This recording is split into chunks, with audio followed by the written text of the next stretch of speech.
திருக்குறள் கதைகள் கதை எண் 2. கடவுள் என்னும் பொறியாளர். நீண்ட நாட்களுக்கு பிறகு என் நண்பன் இளங்கோவை சந்தித்ததில் மகிழ்ச்சியை விட ஆச்சரியமே அதிகம் ஏற்பட்டது எனக்கு. காரணம், இளங்கோவை நான் சந்தித்தது ஒரு கோவிலில். இளங்கோவின் பள்ளித்தோழன். பள்ளிப்பருவத்தில் அவனுக்கு கடவுள் நம்பிக்கை கிடையாது. இத்தனைக்கும் அவன் பெற்றோர் இருவரும் பக்தியில் ஊறியவர்கள்.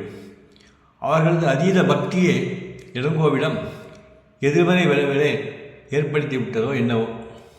பள்ளி மாணவனாக இருந்தபோது இளங்கோ கோவிலுக்கு போக மாட்டான். தன்னை ஒரு பகுத்தறிவுவாதி என்று பெருமையாக கூறிக்கொண்ட அவன் எங்களையெல்லாம் மூட நம்பிக்கை கொண்டவர்கள் என்று கிண்டல் செய்வான்.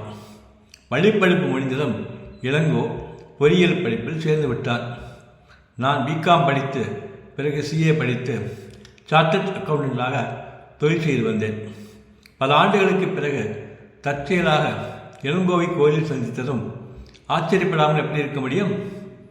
கோவிலுக்குள் நாங்கள் சந்தித்த போது எதுவும் பேசாமல் மௌனமாக புன்னகை செய்து ஒருவரை ஒருவர் அடையாளம் தெரிந்து கொண்டதை காட்டிக்கொண்டோம். கோவிலிலிருந்து வெளியே வந்ததும் இளங்கோவிடம் நான் கேட்ட முதல் கேள்வி இதுதான்: நாத்திகனாக இருந்த உனக்கு கடவுள் நம்பிக்கை எப்படி வந்தது? பொறியியல் படித்தவர்கள்தான் என்று விளக்கினான் இளங்கோ. பொறியியல் வல்லுநர்கள் மின்சாரம் முதலிய சக்திகளை பயன்படுத்தி பல அற்புதமான இயந்திரங்களை உருவாக்கியிருக்கிறார்கள். அவற்றை பற்றியெல்லாம் படித்தபோது இந்த உலகில் இயற்கையாக அமைந்திருக்கும் பல பொறியியல் அற்புதங்களை பற்றி நினைத்து வியந்தேன். மனித உடலை எடுத்துக்கொள்ளேன்.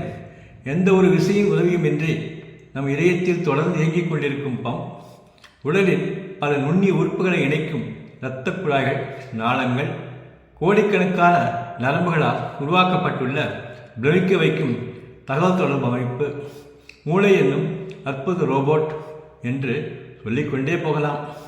இவையெல்லாம் உருவாக்கப்பட்டதன் பின்னணியில் ஒரு மிக உயர்ந்த அறிவு இருக்க வேண்டும் அல்லவா? அந்த அறிவை இறைவன் என்று பாவித்து அதை விழுந்து வழங்காவிட்டால் நான் படித்த படிப்புக்கே அர்த்தமில்லை என்று தோன்றியது. தான் கற்ற கல்வி அளித்த அறிவை பயன்படுத்தி சிந்தித்து கடவுளை உணர்ந்த இளங்கோ உண்மையிலேயே ஒரு பகுத்தறிவுவாதிதான். திருக்குறள் அறத்துப்பால் பாயிரவியல் அதிகாரம் 1 கடவுள் வாழ்த்து. குறள் 2. கற்றதனால் ஆயப்பயன் என்கொல் வாலறிவன் நற்றாள் தொழால் எனின். பொருள்: நிறைவான தூய அறிவு படைத்த இறைவனின் திருவடிகளை வழங்குவதே கல்வி கற்பதின் பயனாகும். நன்றி.